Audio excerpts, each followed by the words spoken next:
Crash Bandicoot sempre foi considerado o mascote do PlayStation, mesmo não tendo ligação nenhuma com a Sony, pelo menos em seu início. Afinal, ele foi criado por outra soft house, a Naughty Dog, e encomendada por outra empresa, a Universal. Mas como será que Crash Bandicoot se tornou o mascote extra-oficial do PlayStation? E como que foi a criação do jogo? Afinal, o Crash é qual animal? Aí você vai falar: Isui, é lógico que ele é um Bandicoot. Mas o que é um Bandicoot? Hoje a gente vai sanar todas essas dúvidas e muito mais. Saber como que foi a criação e desenvolvimento do personagem e do jogo Crash Bandicoot. Vamos saber quem foram seus criadores. Vamos saber quem foi o Willy the Wombat. Você tá curioso? Ele tem tudo a ver com Crash Bandicoot. Então vai ser agora. Então, bora!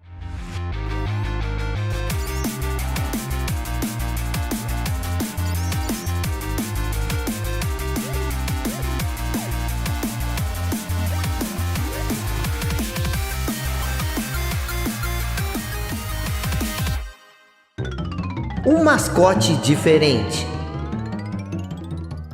Nas décadas de 1980 e 1990, havia uma lógica de mercado, em que toda empresa de videogames que se prezasse devia ter o seu próprio mascote, um símbolo que representasse a marca por suas características e esbanjasse carisma suficiente para conquistar o público. E como é de costume, isso começou de verdade com a Nintendo, com a chegada do Super Mario Bros. De 1985 para o Famicom, ou NES, Nintendo Entertainment System. O encanador gorducho e bigodudo ganhou instantaneamente o coração das pessoas ao redor do mundo e virou uma espécie de alegoria até para a mídia em si. Há quem considere o Link, herói da franquia Legend of Zelda, outro grande expoente da Big N, mas é claro que o apelo ali era outro. Já a Sega, principal concorrente da Nintendo na época, tentou diversas vezes emplacar um mascote que tivesse tanto apelo quanto Mario, onde fizeram primeiro a navinha Opa Opa, de Fantasy Zone de 1986, e o orelhudinho Alex Kidd, de Alex Kidd em Miracle World, também de 1986, para então chegarem no ouriço Sonic, um personagem que tinha a cara da máquina da quarta geração da Sega, o Mega Drive. Ele era rápido e radical. A fórmula que deu certo fez o Megão vender como nenhum outro console da companhia, tanto que após o Sonic, vieram uma enxurrada de games com animais de forma antropomórfica. Assim que chegou no mercado com o primeiro PlayStation em dezembro de 1994, a Sony também tratou rapidamente de criar um mascote que tivesse a ver com seu estilo e se encaixasse na proposta que pretendiam seguir, de uma nova era de jogos 3D. A missão de criar uma figura tão carismática quanto Mario e Sonic inicialmente ficou a cargo da Universal Interactive Studios, que delegou a função a uma pequena empresa americana chamada Naughty Dog. Isso mesmo, a mesma que anos depois fez Uncharted e The Last of Us, mas que na época tinha no seu currículo o esquecido RPG de Mega Drive, Rings of Power, de 1991, e o peculiar Way of the Warrior, de 1994, uma cópia bem mal feita de Mortal Kombat que saiu para o 3DO. A concepção foi feita pela dupla Andy Gavin e Jason Rubin, também fundadores da empresa. O conceito visual de fato foi realizado pelos contratados Charles Ambilias e Joey Pearson, que tomaram como referência o Diabo da Tasmânia e o próprio personagem Taz. Outros 3 animais que a equipe se guiou foram um Wombat, um Potoro e um Bandicoot, sendo esse último escolhido, e o nome dado foi Crash, inspirado no ruído de uma caixa sendo destruída. O que muita gente não sabe é que no final do seu desenvolvimento, Crash ficou sendo chamado de Willy the Wombat, e outro bicho, o Potoro, resultou no mafioso Pinstripe Potoro, capanga do principal vilão da história, o Neo Cortex. O nome Willy the Wombat, aliás, iria ser mantido. Pelo menos era o que queria a Universal. A mudança para Crash só ocorreu quando a Naughty Dog ameaçou abandonar o projeto. Para piorar, depois disso tudo, o jogo quase não foi aprovado, pois as renderizações mostradas aos executivos da Sony no Japão não os agradaram. Isso porque as imagens apresentadas mostravam um Crash agressivo e visualmente estranho. desenho. Depois de muito debate e a produção parada por um tempo, houveram alguns ajustes nas expressões faciais e aparência do personagem, sendo enfim oficialmente aprovado. E realmente, Crash era a cara do PlayStation, irreverente e diferente dos mascotes rivais, completamente modelado em 3D, com mecânicas próprias e inserido numa narrativa mais desenvolvida.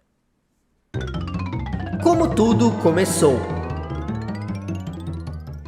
Até chegar no jogo que conhecemos e adoramos, é interessante voltar um pouco no tempo e relembrar como rolou todo o processo de desenvolvimento. Para isso, é preciso falar novamente de Andy Gavin e Jason Rubin, que exibiram Way of the Warrior na Consumer Electronic Show de 1994, com o intuito de encontrar uma nova publisher. E não é que com isso conseguiram criar uma guerra de lances entre as empresas 3DO Company, Crystal Dynamics e Universal Interactive Studios, onde a Universal ganhou os direitos de publicar o game, oferecendo a Naughty Dog um lugar cativo no estúdio e a promessa de financiamento para 3 jogos adicionais, em que ela teria total liberdade criativa. Em agosto de 1994, Gavin e Rubin começaram sua mudança de Boston para Los Angeles, e durante o processo de viagem, estudaram jogos de arcade de maneira intensa, e notaram que os jogos de corrida, luta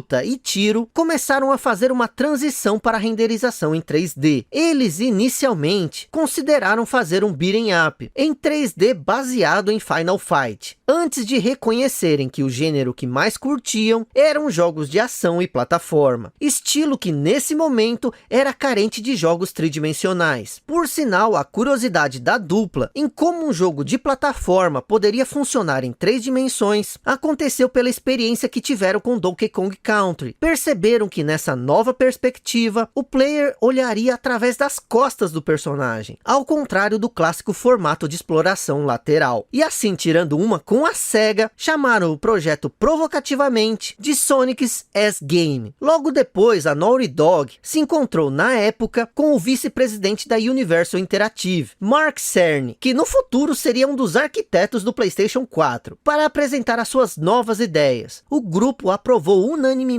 a ideia do tal Sonic's S-Game, e lá mesmo começaram a decidir para que plataforma iriam lançá-lo. Logo de cara descartaram os consoles como 3DO, Atari Jaguar, Sega 32X e Sega Saturn, por serem considerados opções insatisfatórias do ponto de vista financeiro, pois suas vendas não estavam altas, e pela falta de organização latente dessas empresas. A Naughty Dog e a Universal decidiram então conceber o game para o PlayStation, que além de dar mais liberdade, tinha uma divisão de lucros mais proveitosa. Assim, depois de assinarem um contrato com a Sony, a Naughty Dog pagou $35 mil por uma unidade e kit de desenvolvimento da máquina da Sony, e em seguida fizeram um orçamento de $1.700.000 para o desenvolvimento dessa nova produção, que começou em outubro de 1994. Rubin e Gavin foram respectivamente o 44º e 45º desenvolvedores independentes a assinarem contratos para o PlayStation. Essa nova empreitada se uniu àquela da Sony, de criar um mascote para a marca, e assim nasceu Crash Bandicoot, o 30º jogo desenvolvido para o PlayStation. Pré-produção. Após a experiência exaustiva que tiveram com Way of the Warrior, Gavin e Rubin reconheceram que seria necessária uma equipe de desenvolvimento maior para Crash. Enquanto se acomodavam nos fundos da Universal, a dupla e outro funcionário contratado, David Baggett, fizeram amizade com Taylor Kurosaki, um artista de efeitos visuais que estava trabalhando na série de televisão seaQuest, do mesmo estúdio. Kurosaki, que estava usando o Lightwave 3D, programa de animação simples em modelagem digital, foi atraído pela oportunidade de aprender e usar o Power Animator, um conjunto industrial de modelagem 3D, animação e efeitos visuais, e se tornou também funcionário da Naughty Dog. Na mesma época, em 1995, Bob Raffey foi contratado e designado como diretor de arte do jogo, e em março do mesmo ano, a empresa recrutou Joe Pearson, da Epoch Inc., para ajudar nos aspectos visuais. Pearson por sua vez, recomendou que Charles Zembillas, da American Exitus, também fosse trazido a bordo. Pearson e Zembillas se encontravam com a Naughty Dog semanalmente, para idealizar os personagens e ambientações do jogo. E como o protagonista era da Tasmânia, como falamos anteriormente, foi decidido que Crash Bandicoot se passaria numa ilha misteriosa, que teria todos os tipos de ambiente, de climas tropicais até a lugares cobertos de gelo. Aliado a isso, tiveram a ideia de inserir um gênio do mal, conhecido como Cortex, que criaria uma fortaleza no lugar. Pearson, aliás, criou uma espécie de guia que trazia o background detalhado de cada personagem, estabelecendo igualmente os cenários e os resquícios do continente perdido da Lemúria. Os esboços iniciais de Crash foram feitos por Charles Zembillas e o retratavam como um personagem gordinho e baixinho. Depois, então, é que Pearson fez uma versão mais magra, que tinha um nariz maior e usava uma máscara semelhante ao Zorro. Zembillas começou a conceber Crash como um personagem mais maníaco e insano. A Naughty Dog decidiu desde o início que não haveria conexão exata entre um animal real. Gavin determinou a cor do pelo de Crash. Em seguida, fez uma lista de possibilidades terrenas de fundo, como florestas, desertos e praias. As cores que não pareceriam boas na tela foram descartadas, como o vermelho, que sangraria em televisores antigos. O laranja foi selecionado, isso por processo de eliminação. A cabeça de Crash foi grande e sem pescoço, para compensar a baixa resolução da tela e permitir que suas expressões faciais fossem claramente visíveis. Rubin notou o aumento de dificuldade em girar a cabeça de Crash com esse tipo de design. Pequenos detalhes como luvas, as manchas nas costas e um baú de cor clara foram adicionados para ajudar o jogador a determinar que lado de Crash era visível com base na cor. Crash não recebeu um rabo ou um suspensório devido à incapacidade do PlayStation de exibir adequadamente tais pixels sem flicar na tela. O comprimento das calças de Crash foi encurtado para evitar que os tornozelos tremessem como faziam com as calças mais longas. Crash foi originalmente concebido para ser um personagem falante, que como resultado de sua sujeição ao Cortex Vortex, se comunicava por sons estranhos próprios. A equipe finalmente decidiu que Crash seria mudo, porque consideraram que aquela ideia anterior não iria funcionar. Idealizando personagens insanos.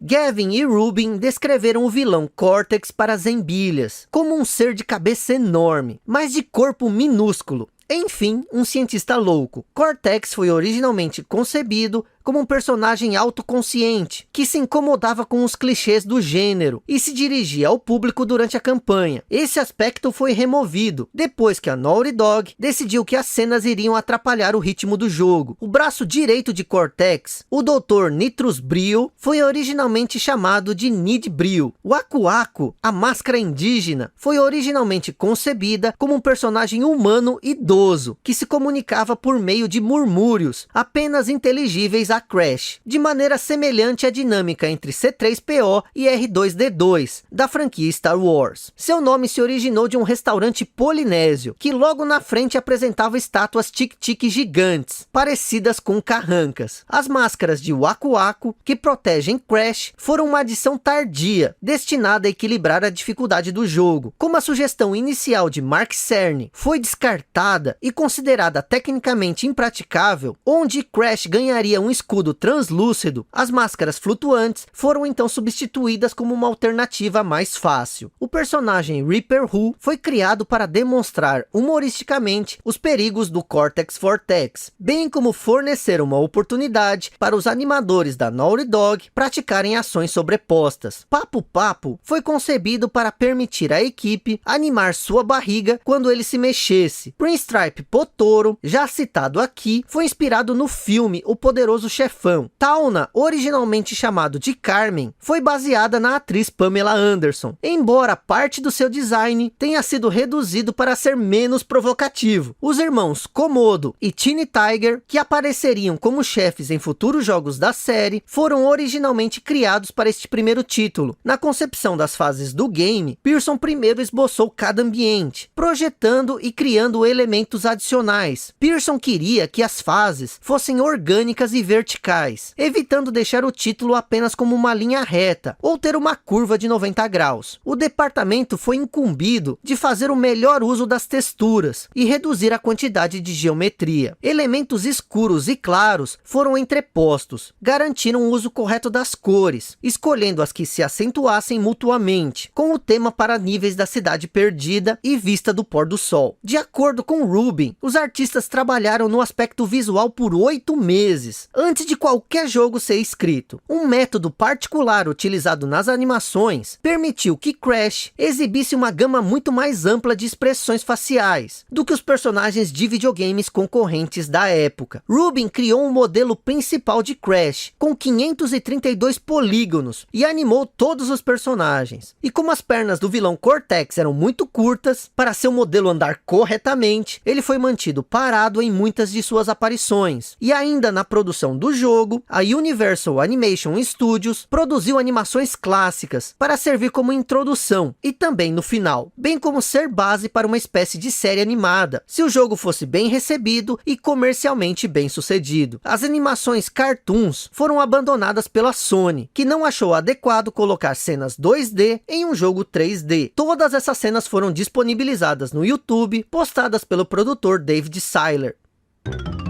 Não era para ser assim? A melhor ideia veio de última hora.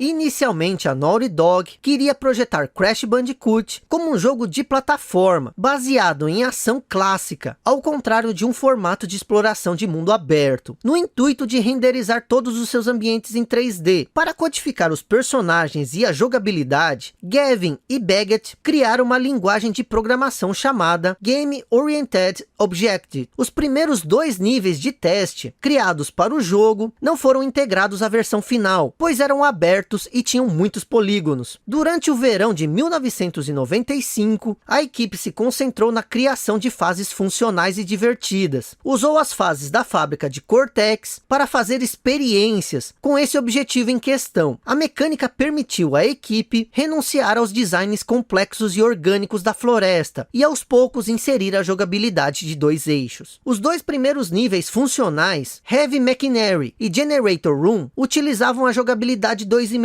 e apresentavam técnicas básicas utilizadas anteriormente em Donkey Kong Country, como saída de vapor, plataformas de queda, almofadas infláveis, canos aquecidos e inimigos que se moviam para frente e para trás. Os ataques de salto e o famoso giro de Crash foram refinados nesses 2 níveis. Depois de desenvolver o gameplay principal, a Naughty Dog percebeu que havia muitas áreas vazias no jogo, devido à incapacidade do PlayStation de gerar vários inimigos em tela. Na tentativa de remediar isso, eles criaram o item Wampa Fruit em 3 dimensões por meio de uma série de texturas, mas isso não foi considerado suficiente. Em um sábado, precisamente em janeiro de 1996, Gavin e Rubin conceberam a mecânica das caixas, que seriam feitas com uma pequena quantidade de polígonos e vários tipos dos quais poderiam ser combinados com um efeito interessante. Gavin codificou as caixas, enquanto Rubin modelou, bem como as texturas das caixas de TNT que explodiam. As primeiras caixas foram integradas ao jogo poucas horas depois, e muitas outras foram colocadas nos dias seguintes. Em fevereiro, mais de 20 fases foram feitas. Kurosaki projetou 1/3 delas, e uma das últimas fases que ele criou foi a Storm Ascent, que era cerca de 4 vezes mais longa que as demais. Embora essa fase fosse totalmente jogável, a Naughty Dog considerou um nível muito difícil, e não teve tempo de torná-la mais acessível, decidindo cortá-la da versão final, antes de enviar a Master para a Sony. Como remover o nível era considerado muito arriscado, a fase foi deixada escondida dentro do disco mesmo, e podia ser acessada via Game Shark. Storm Ascent foi mais tarde recriada pela Vicarious Vision, e lançada como DLC na trilogia de remakes de Crash Bandicoot, que saiu em julho de 2017. A incrível trilha de Crash Bandicoot foi adicionada nos momentos finais da produção, pouco antes da sua apresentação na E3. Seiler propôs que, em vez de uma música convencional, Gavin poderia criar uma sinfonia caótica urbana, onde efeitos sonoros aleatórios, como cantos de pássaros, buzinas de veículos, grunhidos e até